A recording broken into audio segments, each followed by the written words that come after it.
Hi, need a ride? Hop on in. I'm headed to Julia's Trucking Cafe. Come on, let's go.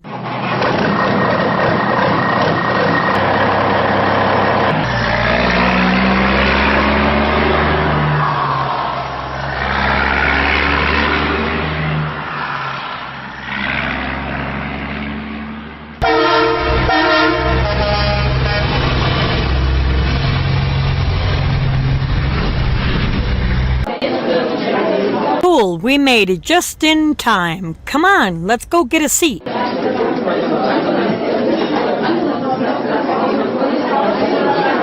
Hey everybody, welcome to Julia's Truckin' Cafe.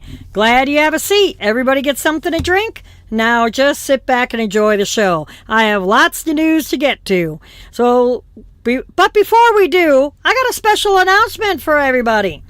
We now have a cafe store. Are you wondering what to get your trucker, wife, mom, or girlfriend? Or if you're the truck driver and you want to get your wife, mom, or girlfriend something, I've got just the answer for you. Now, for Mother's Day, we are having a 20% off sale on all apparel only. And this is only for my listeners. You'll be getting a promo code here shortly. This sale runs between now and Thursday, May 10th. So when you order any apparel, the manufacturer prints the apparel made to order, and they print about every 3 days. Your order will ship right to your door. So go to juliastruckingcafe.com. Click on the cafe store link and the apparel tab, and then click on any of the images of the apparel that you'd like to see. This will take you and link you straight to the marketplace where you can plug in your promo code to get 20% off of your entire order at checkout. After you get done ordering all of your information, you'll see wording on the bottom that says, I have a promotional code. You click on those words and a box will appear. In that box, here's your promo code. Now listen close. It's MOM, capital M, and then lowercase OM, 2019. That's capital MOM, OM, 2019 to get 20% off your whole order. That's right, 20% off. So if you know a mom that's a trucker, or you want to get your trucker wife or girlfriend a unique gift, then check out our cafe store at juliastruckingcafe.com cafe store. So go check it out today. This promo code is a special code, like I said, only for our listeners. Now for the news. Police are cracking down on truck drivers who do not care about breaking the law. Continue to speed, continue to run weights, and I'll catch you, one law enforcement officer warned truck drivers as this operation kicked off this week. This article was wrote last week, April 25th. I guess it was between last week and this week. State and local police in Florida are working together on a major truck enforcement operation designed to catch truck drivers who they say are intentionally breaking the law in order to earn more money. You think? The commercial vehicle enforcement campaign is called Operation Weight Watchers. Oh, that's catchy. And is designed to catch truck drivers who are speeding or hauling too much weight in Okeechobee County, Florida. The Okeechobee County Sheriff's Office, the Palm Beach County Sheriff's Office, the Martin County Sheriff's Office, and the Florida Highway Patrol are all working together on the enhanced commercial vehicle enforcement campaign. Okeechobee County Sheriff Noel Stephen warned truckers on Wednesday, continue speeding, continue running them weights, and I'm going to catch ya. Police say that the truck crackdown is in response to an increase in crashes caused by trucks hauling trash and contaminated soil to the Okeechobee landfill. Police say that these enforcement measures reflected numerous crashes due to excessive speed and extremely overloaded trucks. Some trucks were found to weigh over 100,000 pounds, which is 25% over the maximum allowed weight on the highways, of course. Speed coupled with weight posed serious safety concerns as these trucks could not stop safely if they had to. Police also say that residents have accused truck drivers of continuously passing in no passing zones, not stopping at stop signs, pulling out in front of oncoming traffic, and, most concerning, passing school buses while stop arms are deployed while picking up our children, end quote.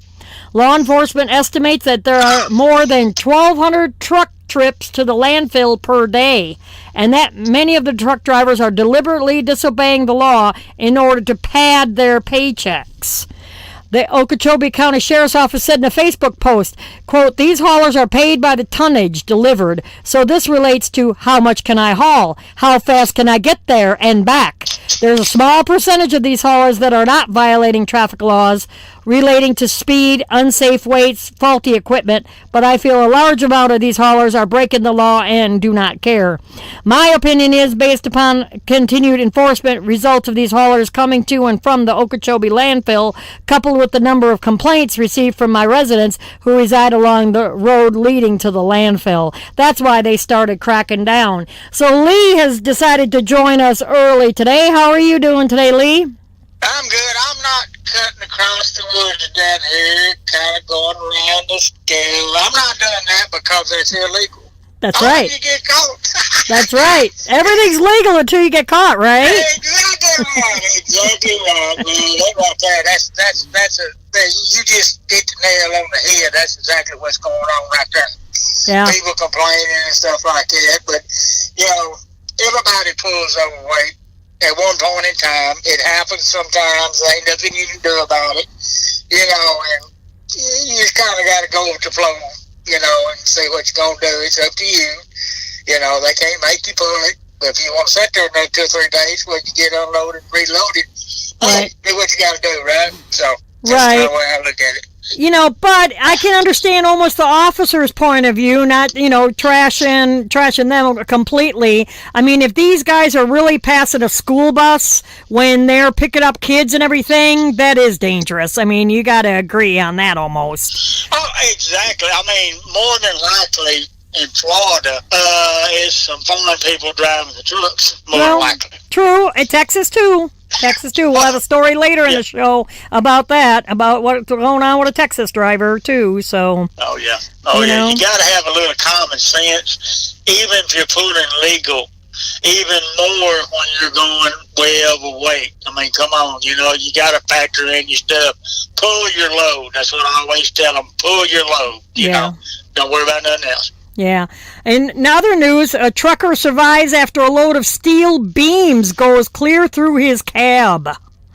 It took rescue crews hours to extract the truck driver from the mangled cab, and the picture is pretty graphic in this article. This steel beam went clear through the back window right out the front. A semi-truck driver miraculously survived a serious accident when his load of steel beams shifted into the cab of his semi-truck. This happened on Friday, April 26th, Good Friday, around 11:30 in the morning in Oklahoma City, Oklahoma. Don't you run a lot of Oklahoma? Yes, I do. I do. Authorities say that the incident occurred on Southwest 59th Street in Cimarron Road. I remember Cimarron Road. According to reports, the truck driver, for some reason, had to come to a sudden stop, causing the steel beams to slam into his cab. According to local news reports, he barely missed the truck driver when it went through the cab. However, the crash left him pinned inside the truck. He was alert and was talking after the crash. It did take the crew, like I said, several hours to extract him from the mangled cab, but he was finally successfully extracted. He was taken to a nearby hospital for treatment of major injuries. The incident still remains under investigation. But yeah, it looks pretty horrific, What little headache rats they got, they really think it's going to hold a heavy load? No, it's not. Yeah. It's not going to do it. Them little things just ain't going to cut it. Well, and I can't tell from this picture if it was chained or if it was because they show the front steel beam. I mean, these are like I-beams that are laying on their sides, it looks like from the photo, and it slid right straight through when he, stopped. Well, I've seen a lot of them that are people's using straps on steel. Golden rule number 1. You got steel, use your change. Yeah. That's golden rule number one. Because them little straps, I have seen it going down the road. It hit and just pop that strap happen too. Yeah. Or it'll cut it. It'll cut the hell out of it. It will. So a state trooper writes a letter to a trucker letting her know why she was followed for 20 miles. Quote, by the look on your face, you didn't know anyone was watching for the 20 miles I was watching, the trooper wrote. So I'm going to try to read this without choking up because it got to me. An Illinois state trooper took time out of her day to let a trucker know how much she noticed and appreciated her safe and professional driving. Last week, Thursday, an Illinois State Trooper the Illinois State Police Facebook page shared a stirring post about one trooper's encounter with a truck driver hauling grain. She wrote, quote, Dear grain hauler, I saw you on Route 47 headed south. You were taking your time, obeying the speed limit. I kept my distance behind you. I followed you for probably 20 miles or more, watching your driving behavior. I wondered if you were loaded or empty, if you were headed to the elevator or back to the farm. I didn't run your plate. I didn't want to pass you as there were so many no-passing zones and intersections. We drove through several small towns. I couldn't even see what trucking company you were. All I knew is that you were driving a grain hauler. My dad drives grain too. He loves running back and forth to the elevator. He even takes my kids with him in the semi for trips to the elevator. I smiled as I wondered about your trip today, where you were hauling to, and how many trips you'd made. I hope I didn't scare you when I followed you into the elevator. I saw you turn your turn signal on as we pulled into Gibson City. The elevator was just around the corner, and I hope that's where you were headed.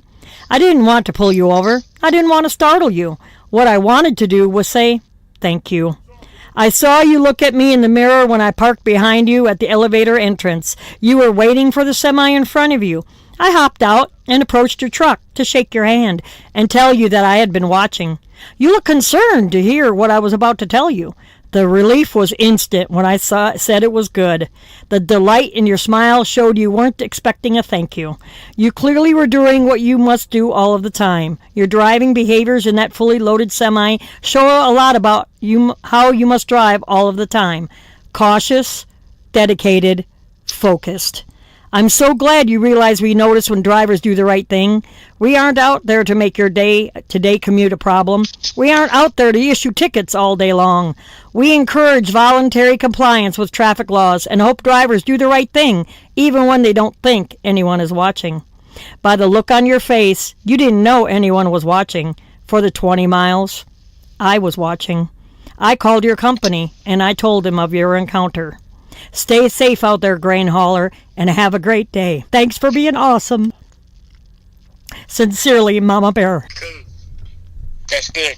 That's real good. I mean, you don't hardly hear anything like that anymore. Somebody telling somebody they did a good job. And it kind of gives me hope, you know, for all the other stuff that's not going right. So. Right, for all of the, drivers that get pulled over, or especially, this is an Illinois trooper, and Illinois has been in the news a lot lately with all of the drivers getting hurt and killed. Yeah. But I think if they would, I know they can't stop every trucker going crazy down the road, but I do believe if they jump it up a little bit on some of this stuff would stop. Yeah. I really believe it would. But who knows? We see what does people look at us? We're just dumb old truck drivers, right? Yeah, exactly right. But in other news, a sad thing is that you heard about that crash last week in Colorado on 70. I think you told me about that, correct? Yeah, I heard about that. Well, there's a video floating around, of course, on the internet that shows that semi-trailer was, of course, driving out of control on Interstate 70 in the mountains ahead of a deadly 28 vehicle crash on last week, Thursday. It shows a truck swerving across multiple lanes, which according to another article I'm going to read here in a minute, take this one with a little bit of a grain of salt. The Lakewood Police Department confirmed Friday morning press conference that they're reviewing a video as evidence, but would not 100% confirm it is the same truck responsible for causing the deadly crash. However, it did match the description of the truck police provided, and so it was about 4 miles from the scene of another crash. So, long story short, what happened is this young man was coming into Denver on the west side, and apparently he did not gear down. He, 23 years old, was working in this country. He's from Texas, working in this country on a green card. Did not gear down on that big long hill coming into Denver. And was trying to go down the shoulder of the road. His brakes gave out. Apparently, he was going too fast. He told police he was going over 8. He looked down at the speedometer. He's going over 85 mile an hour. His brakes failed. He tried hitting the shoulder. Then all of a sudden, he come up onto a truck that was broke down on the shoulder. He passed several truck runaway ramps. Didn't take them. He probably didn't know any better to take them. And I don't want to what I want to say, defend him or anything, but, if he just doesn't know, you don't know. And what those are for. And then he ended up crashing into the stopped traffic that were already stopped for a different crash, involving 28 more vehicles. One of those vehicles was driving underneath a bridge by a 15-year-old. She just got her license. And Addison Nordby was 15, and her father was underneath the Denver West Colorado Mills Parkway Bridge when this crash occurred. He's, quote, as we were coming out from under the bridge is when the semi came barreling through. Her dad said, we got hit, and that's when my dad told me to go because the fire, that's when exploded. The fire was chasing us from under the bridge, and my dad's like, go, go, go, go. She said it was the scariest thing ever. Her dad said they were fortunate to escape. She pushed the wheel and all of a sudden it just opened up and we drove out of it. And the story doesn't end there. They pulled over. He went running back to some cars that were blowing up to see if he could try to save anybody. He did pull a woman out of a car that was on fire. The family knows so many others that are not as lucky, and they'll continue their moments that they have together. He faces 4 counts of vehicular homicide. This 23-year-old driver, he's got like a 4-name named. It's a Mr. Medeiros, I guess. 1 for each person who was killed on Thursday. He faces 2 counts of vehicular assault. The judge advised him of his rights and probable cause for arrest at Jefferson County Jail. And bail was set at $400,000, which I don't think is enough. He was born in Cuba, and he says is living in the U.S. legally with a green card. But that means you're visiting, doesn't it? I don't know what that means about the green card, but that right there, there's 2 people that ought to be held accountable. For number one, that damn company put him in a truck knowing he can't drive in the first place. That's what's wrong with a lot of trucking companies out there. If they can breathe and driving around their terminal, they can drive on the road. Right. Me and you both know that is a bunch of bull. Yeah. Now, this kid more than likely was running down that fast. Well, maybe I better slow down running 85 mile an hour. Oh, my brakes won't stop this thing. Right. Instead of getting away from it. This kid right here, that's what's going on. These companies are recruiting these people. I know companies right now are bringing people out of Africa and everywhere else, putting them in trucks, and wonder why we're having so many idiots out here on the road. Yeah. They ought to hang him, and they ought to go after that company and put them out of business. Right. That's what they should do. If they would put more regulations on these companies, by God, some of this would stop. This is unheard of. So here, this basically is a foreigner over here in our country killed some of our people over what? Yep. A load of freight? Yep. Come on, people. Get with the program here. But that's what they ought to do. I would go after that. I hope they go after that company and just take everything that them people ever had. I don't care what company it is. This is uncalled for at all. Yep. It shouldn't have never happened. I got a better one for you. We're gonna have fun on Lee's bullshit today here in a little while. Falcon Transport drivers. Falcon shut down. Falcon Transport drivers said yesterday they told them to cease driving immediately because the company closed and left drivers stranded. Falcon Transport, just like Arrow back in the day. Falcon Transport had a significant exposure in the automotive sector, with General Motors being a primary account. Last December, General Motors announced that it would cease production at its Lordstown, Ohio plant, a major client for Falcon. The plant stopped production of the Chevy Cruze in late March. On social media late Sunday, people commented on the similarities between this case and the sudden overnight shutting down of another flatbed carrier, Arrow Trucking of Tulsa, that ended operations suddenly a few days after Christmas in 2009. According to reports then, Arrow Trucking suddenly shut down. Drivers found out that the carrier had suddenly ended operations and when their fuel cards failed to work, and no advanced warning. The same thing happened here to Falcon, but at least their fuel cards worked temporarily, and from what I understand, some of the drivers did at least get a paycheck. Nearly 1,400 drivers, 1,400 drivers were left stranded without fuel or money to get back home with Arrow. It turned out that the CEO of the company had been involved in a $25 million embezzlement and tax evasion scheme that resulted in him, Chief Executive Officer of Arrow Trucking, being sentenced to only 7.5 years in prison. It's hard to know what caused the sudden closure of Falcon Transport, one of the largest flatbed operators in the country, but the automotive sector has slowed down significantly in recent months, and domestic auto manufacturers have shifted from making sedans to large trucks, said Craig Fuller, Chief Executive of FreightWaves. There has also been some consolidation among production plants as the major car brands struggle to fight changing consumer taste toward large trucks and SUVs, less demand among urban dwellers and younger adults, and increasing costs due to tariffs and cross-border supply chain disruptions. He said the company was posting ads for drivers on Twitter as late as last week, April. In April, and the company had posted photos of opening its new office in Cedar Hill, Texas, around 2 months ago, back in February. One of the groups that I'm in on Facebook, everybody is, letting their drivers know, hey, you need a ride, you need to try to get back home. We're all coming together as a trucking family to help these drivers out that are pretty much stranded. And a lot of people are saying, hell, take that truck to the house. Get enough fuel and fill it up and take that truck to the house.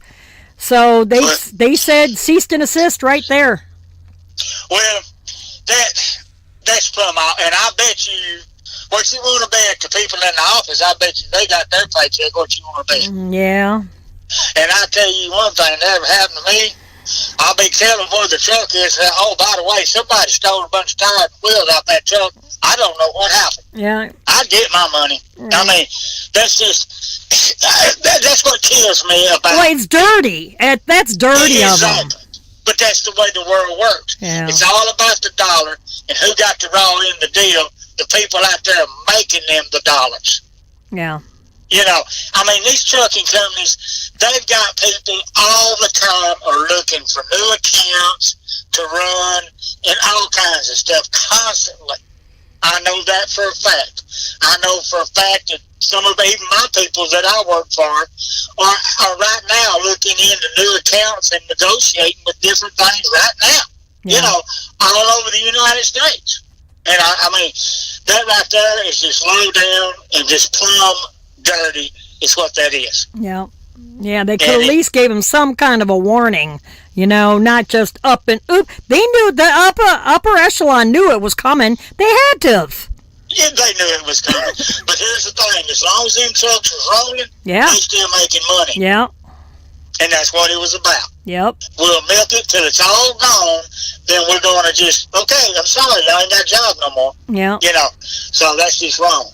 That's just, but That's what scares me anymore about some of these companies. I mean, what about guys? What if they had 401ks and all that stuff in there? Did they lose that too? I mean, yeah, who knows? Who knows? Exactly. I mean, there might have been guys in there putting that stuff in there for 20 years. Right. And they just lost everything right there. Yep. So that's what scares me about how some of these companies work. And it's just it's illegal. It ought to be against the law to be able to do people that way. But I'll guarantee you one thing: if anybody was based out of Texas, that's one thing Texas does not stand for. You work with somebody in Texas, you're going to get paid, regardless, because they do not take. Boy, they get very serious about that stuff. But I feel for all them guys that work out there. God, I do. I really do. I mean, my heart goes out to you. I mean, that would be just devastating to have that happen to you. I couldn't even imagine what it would be. So I hope all of you can get, home and get everything, and I hope everybody's okay. I really do. Yeah, me too. So in last article is Border Patrol finds $2 million in marijuana hidden in sheet metal rolls. You know, the aluminum rolls that the flatbedders usually haul. Agents with the U.S. Customs and Border Protection, or CPB, recently did a major drug bust after inspecting a semi-truck hauling rolled sheet metal. The discovery was made last weekend at the port of Nogales in Nogales, Arizona. We remember Nogales, don't we? Exactly. On April 23rd, so it was almost 2 weeks ago, officials say that a 45-year-old Mexican-based semi-truck driver hauling rolled sheet metal attempted to cross the border through Mariposa commercial facility on Saturday, April 20th. And a canine alerted to the truck. Officers discovered 600 bundles of marijuana hidden within the steel rolls. Now, let me describe this to you. These steel rolls are rolled in thin layers. It looked like thin sheets of steel. They went through and cut almost like cutting out a book. And about 15 layers in, and they made a metal box, layered these doggone like loaf bread of marijuana in this metal box, welded them into the doggone roll place where they cut out, and it looked like just like steps almost, or like tiles, and then they put all the steel back in there again. I don't know how the hell they did it. The total weight of the seized marijuana was 4,100 pounds. The estimated street values of the seized drugs is approximately $2.1 million. This is how far these cartels are going in Mexico to get the frickin' marijuana up here to the frickin' street. The truck driver was arrested, of course, and turned over to immigration and customs. And of course, and the truck and the trailer were seized. So, as truck drivers, we all know what it's like to be at a shipper or receivers and have to wait to be loaded for hours on end. Am I right? Especially produce coolers and paper mills. So, we have a new sponsor. Our sponsor is My Patriot Supply. Now, it's not what you may be thinking. My Patriot Supply is emergency food, and they carry some survival gear, like filtering your own water or getting it for a heat source for cooking. As far as camping, if you like to do mountain climbing, outdoor activities, canoeing, that kind of thing. They have food kits that are good up to 25 years. They come in a slimline tote or plastic tote that you can easily store under your bunk or in your food pantry if you're at home. I can speak from experience. After living through Hurricane Katrina in my mobile home, we were without power for 10 days, my mother, my son, and I. If it weren't for the MREs that were flown into us, we wouldn't have any food. 4 60-foot pine trees broke in half during that storm and landed across my driveway and landlocked me in. I couldn't get out to get food, and there were 4-mile gas lines then. If I knew then what I know now about My Patriot Supply, I would have definitely had some of this food stockpiled in my pantry. Now, for a limited time, you can get a 1-week supply of food for just $39. and even gluten-free food for under $100. Just go to my website, juliastrucketcafe.com, and click on the Emergency Food Supply tab. Scroll down and click on any image to find out more information. Stay prepared for anything that happens. Hurricanes, it's getting to be tornado season. Hurricane season runs between June and October. Power outages, snowstorms, well, the weather being freaky and everything. Really need to be prepared. You prepare your car with insurance. You make sure it has plenty of gas in it. You make sure you have plenty of gas and water and stuff at home. Now you can prepare with food. So go to juliastrucketcafe.com, click on the Emergency Food Supply tab, and please stay prepared. Let's go ahead and now for Lee's bullshit.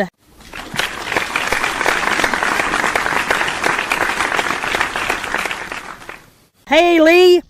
Hey, well, I tell you what, if they cut that crap out from bringing all that freight over there, right now, they've got Mexican trucks. I've seen them. They got a Mexican license plate on it. They got a Texas license plate on it. They're driving freight from Mexico, coming all the way into the States, Kentucky, wherever, and delivering loads. What's up with that? Them people shouldn't even be over here, and they just letting it go. It's called NAFTA. Well, it shouldn't happen. It shouldn't happen. For number one, if these big old companies that get their stuff out of Mexico and make all this, save all of this money, if they want to do that crap, get it to the border, let American truck drivers come over and get the stuff and take it where it's got to go.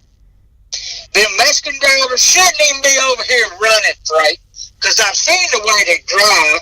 I've seen the way they drive in Mexico, and here's another part of the problem right there. And that drug cartel down there, that is an open door for them when them trucks are coming across the border. They might have caught one, but how many of them got by? Right. You know, how many got by? I've sat right down there on the border. I'm going to tell you, I was carried by a Brandon Cold Bill, one driving truck, and I watched them trailers come across that border. It's like rush hour traffic. All that stuff coming over here. Until they shut that down, it's just going to get worse. And it shouldn't be happening, and they need to stop it. It's what they need to do. They stop that, they're going to get a lot more different. Now, if these big companies want to spend all this extra money on taxes to get this stuff done, I think Trump said something. We ain't getting in politics, but if that's what they want to do, that's fine. You get it to the border, across the border, you let us take it from there. Y'all stay back across that border. Yeah, but didn't they used to do that years ago in these doggone, what the heck do they call them? The cross docks. They used to bring the containers up for the border down to Laredo and that kind of thing, and then have our I think it was before NAFTA, and then put it onto our trailers, because I remember doing that. Put it onto our trailers and we bring it in. Well, now they got all these places down here that I think they call them brokers, okay? Mm-hmm. And basically, it's in the state, just right across the border. And basically, trucks are coming in from Mexico, dropping their trailer there, picking up a trailer going back to Mexico. Right. But if that's the way they want to do it, fine. But when you got this, you know good and well, probably everybody who's driving that truck knew what was in the back of that truck. You know, it wasn't no transfer load. It's what it was. It was straight out of Mexico. He come all the way over here. He's going somewhere with it. That's exactly what happened. Right. But I see them all the time. Like I said, you can always spot them. They got that Mexico license plate on them, and they got a Texas license plate. That means they're running freight out of Mexico back all the way to Kentucky. Anywhere in the United States. Yeah. Then they're going back. They don't know the laws over here. They shouldn't even be here. Right. They shouldn't even be here. And what happened to be able to hold a United States or CDL, gotta speak so much English and know what it's saying? Well, they don't know crap. I'll tell you that right now. They don't know it. They shouldn't be here.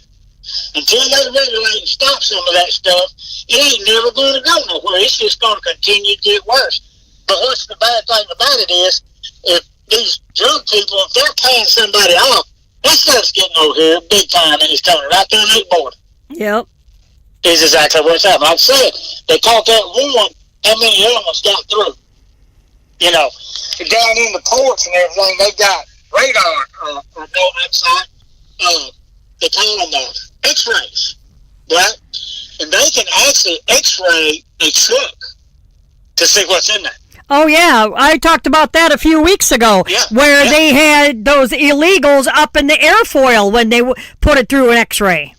Yeah, exactly. But you know good and well, if some of this stuff's coming on, there's going to be a trucking company involved in it somewhere. Yeah. Now, you just think about that. There is going to be a trucking company that has the power to be able to do that somewhere. If you look hard enough, you probably might find a bunch of them. Yeah. Because you see all these trucking companies that, you know, you read a name like, well, I ain't never heard of them.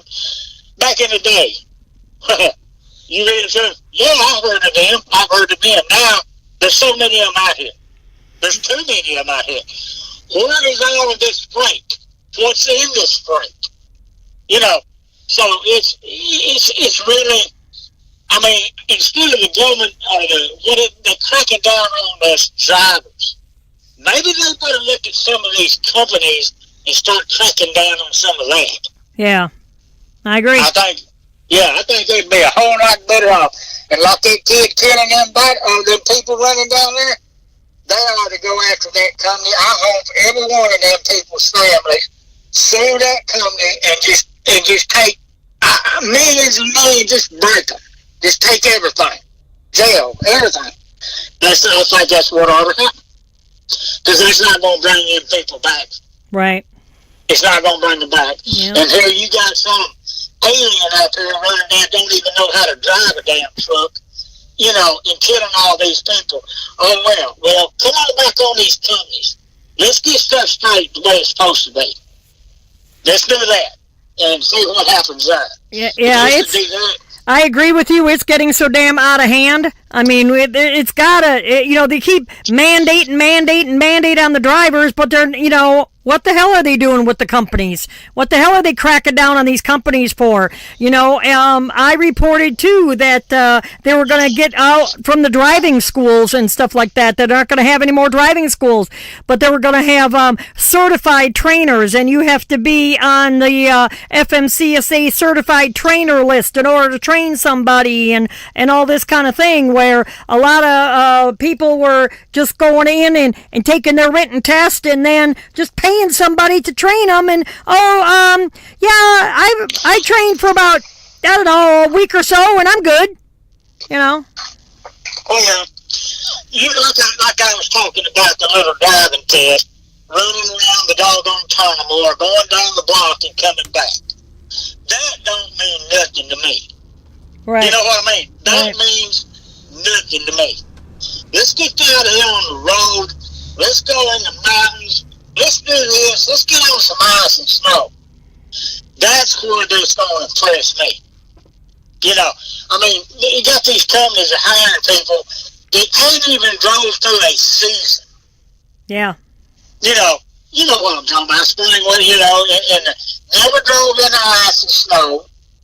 Never done it. Yeah, they get their truck like now, you know, April and May.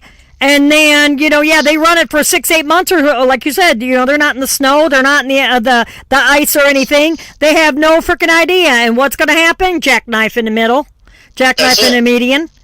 That's it. That's exactly right. And there's a wrecker bill for you. Exactly. But if they would start putting in some of this stuff, you know, years ago, well, all of us I had a Class A license in my state. That was a commercial driver's license. And when this CDL, I was grandfathered in, or whatever they might call it, but back then in the Class A driver's license, it's what I had, you know. And then when they did all the CDL, back in them days, if you got a weight ticket, they didn't give you the ticket, or they might have given you a ticket. It went against the company. Yeah. Yep. If you got a DOT violation, something wrong with your truck, it went against the company. Yep. Now, who does it go against? Well, it goes to both. It goes the driver and the company, though, now. Exactly. Look, I've heard so many stories from these people that just started with some of these companies that trained them or whatever.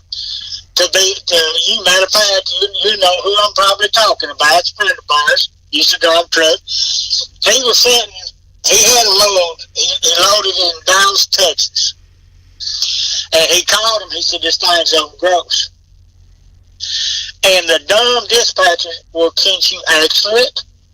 And he said, the weight is over gross. You can't axle this. It's over gross. Don't you understand that?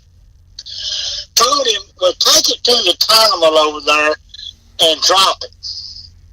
So he did. Well, he was sitting next to the road.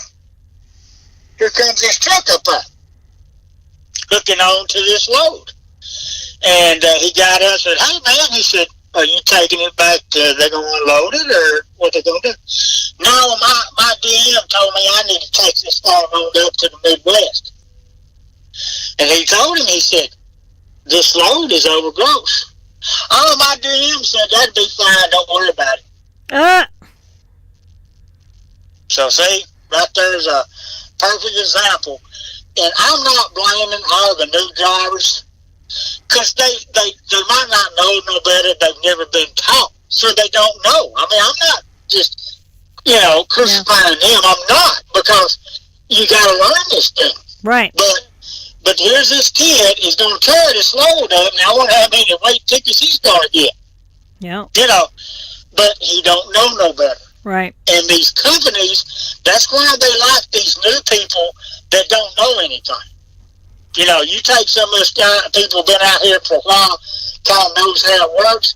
Companies, well, you know this for a fact. Look, you've been doing it too long. You know what you're doing. We can't get around you. So, we're not. We're talking about when I applied for a job, and all of a sudden I get the word back. I check on my application. Oh, they said pass. Yeah, I said, well, why is that? We won't name names, but they took one look at my application. Oh, she's been out here 30 damn years. We don't want her. Oh, that's the one you're talking about? Oh, okay. That's the way they want it, because the DMs and stuff love them new people. Well, I can just tell them this, and they'll believe me. Yeah. And, that's why in my little deal that I drive, and we got a lot of old guys like me, okay, grumpy and all this kind of stuff. Full of piss and vinegar. Yeah, exactly. But they tried putting a new DM with us. And I got a call from my boss who, would you quit making them cry? Well, hey, what can I say, right? Don't send me something when I know you're lying to me. You're not an old mean ass, are you, Lee? You might say that. I can get pretty sticky sometimes, I'll tell you that. But you please stop making them cry. I don't think about it, But don't try to pull the wool over us. I mean, we've been doing it. We've heard, in our careers, everything that could have been said, we've heard it. Yep. One time or another. So, I always say don't BS a BSer, and I can't really say the complete words. It's a G-rated show, but so I gotta say I don't BS a BSer because I already done heard it all. That's exactly right. But like I said, the new people out here, hey, look, I don't look at them badly or nothing like that. They don't know. Right. Nobody's ever taught them how it goes, and unfortunately, they find out the hard way, and it might ruin their trucking career before it even gets started. Yeah. You go building up California, that kind of weight over right there, see where you wind up. And things, you got them steel bars and all that. Three square meals, exactly right. A little orange outfit they let you wear. They dress you and everything. Give you shower shoes that all these drivers like to wear. All for free. And these people like here, I mean, like this, you know, it just blows my mind that a company would be okay with this person driving their truck, working for them. That's what really gets me. Yep. In other words, they don't care. As long as the freight gets there, we make money. We don't care. Well, you know what? You don't remember the old adage with companies that drivers are a dime a dozen? Exactly. And that's what it's turned into, because between the DMs and the companies telling these younger people, or newer people, I ain't gonna say necessarily young. Right, because they're all kinds of age range. Exactly. I mean, there are people. I'm in my 50s, and so are you. We won't say exactly how old, but you know, we're both in our 50s. Be careful here. And hey, I know I'm giving you a compliment right about now, but anyway. And they're first starting out in this industry. They're doctors and lawyers and stuff. They got sick and tired of the stress and the malpractice insurance and all this kind of gobbledygook. They're like, I'm going to ride around and get paid for it and see the country. And they're our age, if not older. So they're the newer drivers out here. You're right. Not necessarily the younger ones. Not necessarily. I mean, but if they've never done it, and a lot of these companies should not be telling these people, well, do that, do this, when they can actually get in trouble for it. But some of these people think, well, just because my DM or whatever told me it's okay. Wrong. Yeah. And don't automatically think because you got a CDL that you know it all. You don't know nothing. I've been out here 40 years, or 30 years. You've been out here 40. Out here 30 years, and I'm still learning something every single day. Oh yeah. And little things happen, and you're going to learn this and learn that, like some of the tricks we know about, putting the coffee in the trailers, and, just little stuff. You learn a lot of little things, and you learn a lot of other things that's good. But the way I was raised on a ranch, and how I learned was by listening to like my grandfather and my daddy and everything. Mm-hmm. And I love to listen to older people, which they'll be dead if they're a whole lot older than me. But I love listening to them because if you listen real close, you're going to learn something. You might learn something. And it's especially with your parents. You know that the older we got, the smarter our parents got. I'll be damn. Well, I think from the time I hit about 18, I started getting dumber. Right? So I know how that is. I've been through that a few times myself. I know everything. But still, good Lord, ask somebody. And don't be afraid to ask somebody. Exactly. Don't be afraid you're going to get yelled at, screamed at, put down, or something like that. If you need help sliding your tandems or something like that, ask somebody. Or if you see somebody's back and forth in and out of their truck or something. I ask guys all the time if they're trying to back into a spot like we talked about before, or they're trying to slide their tandems and I'm walking by them. I don't have no problem asking them, hey, sir, do you need some help? Do you want me to watch for you? Do you need where are you trying to slide this to? So just to save them some steps. But now, we don't. A lot of trailers don't have the pull handles like we had to years ago. You're sitting there tugging and pulling and tugging, trying to get the dang thing to release the damn pins. Now most of the trailers I've been pulling are all that air. Just pull a little button out and they all go tink tink tink tink. Yep. I pulled them. Matter of fact, I got one on right now. Yeah. But I'll tell you something happened to me 2 days ago. I was at my DC, right? They have a platform scale, which is just a gross scale, right? Yep. And this driver was in here asking the lady behind the deal, well, how do you scale out? She said, scale right out there. He said, no. How do you scale it out? I looked over at him. I said, you don't know how to scale your truck out? No, that's just a gross scale, right? Yeah. I don't know how to do it. So I told him right there on the spot, this is how you do it. Yep. But he didn't know. Yep. And I thought, Well, that's kind of weird. You know, you're driving a truck. Not anymore. Nah, it's not weird anymore. They don't teach them nothing. Just remember that. They don't teach them nothing. I hit the guy right there. It didn't take me 5 minutes. After I kind of explained it, he's like, "Oh, okay, I got it." You know, so which I didn't mind helping him out. And the lady looked at me back there and she said, "Thank you." Right. So, she ain't no truck driver, but she knew how to do it. She ain't even truck driver, So I thought, good Lord. And you're amazed, but I'm not amazed at all. After I talked to a certain company driver and I found out they only put students through their school for a week and they're only out with a trainer for 11 days, at first I was shell-shocked. But anymore, as I'm talking to people go, don't surprise me a bit. Don't surprise me at all. Well, okay, apparently, how do they pass their license test with the state? They first when they're going through school for a week, they teach them just enough to pass the written test.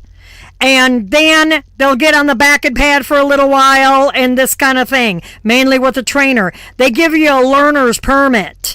And then after you're with a trainer, I think, I'm just guessing now, I'm not 100% sure because every company is different. And then you'll go in and get your doggone CDL after so long or what have you. Because, they're making you parallel park now, trucks, where they never used to.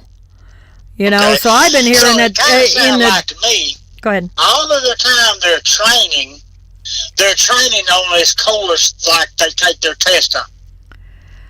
I'm not 100% sure on that. I really couldn't tell you. I really haven't looked at one. I have been to a school up in New Jersey. Now this was a company putting them through their company school, not a driving school. Driving school, they do it different. But this was a trucking company putting them through their school. So they do it a little bit different. Now the driving school, they have a backing pad. They have where you got the cones to back through and practicing backing up and pulling forward and teaching you how to pass your written test and this kind of thing, what you need to know and your inspection, and it's more thorough. But this company, they were putting them through their own school and then put them with a trainer for 11 days. And then sending them out in their own truck. And I'm like, good Lord. Yeah, really. If companies, it would be smart, as bad as everything is on getting halfway drivers, to do their own school. Teach them the way that they want it done. Put them with a trainer for 6 months, a year. Oh no, they can't be. No. They can't be doing that because they're losing too much money. And then you have to run them like a team, and then that means paying them more money. No. They're losing too much money when they do that. But to do it right. To do it right, yes. In a perfect world, air quotes, perfect world. Yeah, well. I guess that world is gone. Isn't that something like Cyndi Lauper? We're living in a perfect world. Don't get me singing, but anyway. Well, yeah, that's about. I don't want everybody to quit listening to the show if you get me singing, but anyhow. Well, you don't want me to sing. I do good to talk, right? Yeah, you'd have every bloodhound in the neighborhood howling if you started singing. Exactly right. So, anyway. Well, it was great to hear from you again, as usual, every week, Lee. I greatly appreciate you helping me out on the show. And, earlier in the show, I have told about your new apparel line. I left the best for last. We now have Lee shirts that says Lee says, slow the down. And so you're definitely going to go to juliastruckandcafe.com, the cafe store, and look for Lee's apparel. And I do have an announcement that I did at the beginning of the show. So thanks again for showing up, and hopefully they'll sell out for you. Well, I hear you.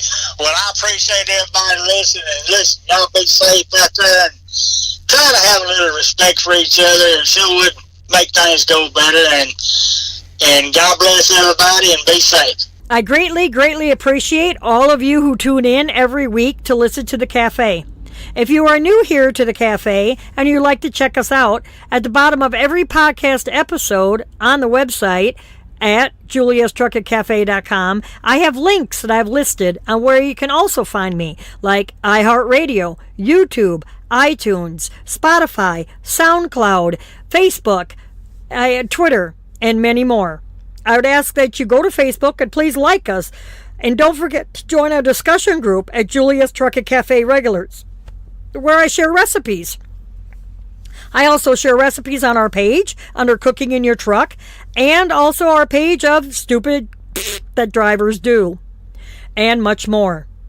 I humbly would ask that you please subscribe to our email list, and I will send you the show notes of the articles that I refer to every week right to your inbox. This way, you don't have to keep coming back to the website and try searching for them.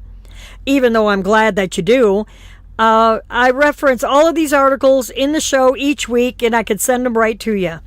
And in the future, like this special for Mother's Day that I'm having, you will get that promo code right into your email. So you wouldn't even have to listen to the show. You'll know about all the kinds of specials I'm going to be running in our cafe store. If you're on the email list, you'll have priority in getting those new things that are in the works. And before I forget, please feel free to leave a comment on the bottom of any episode of any of the podcasts that you see on the website or on Facebook, or if you're listening to iTunes. Please also subscribe to iTunes, and I would greatly appreciate if you would rate the show if you really enjoy it, or if you don't. I read each and every one of the comments. If you have an idea for an upcoming show, hey, please feel free to email me. My email is info@juliastrucketcafe.com. Again, that's info, I-N-F-O, at juliastrucketcafe.com. So everyone, keep the shiny side up, and until next time. Yeah, we got a little old convoy. Ain't she a beautiful sight?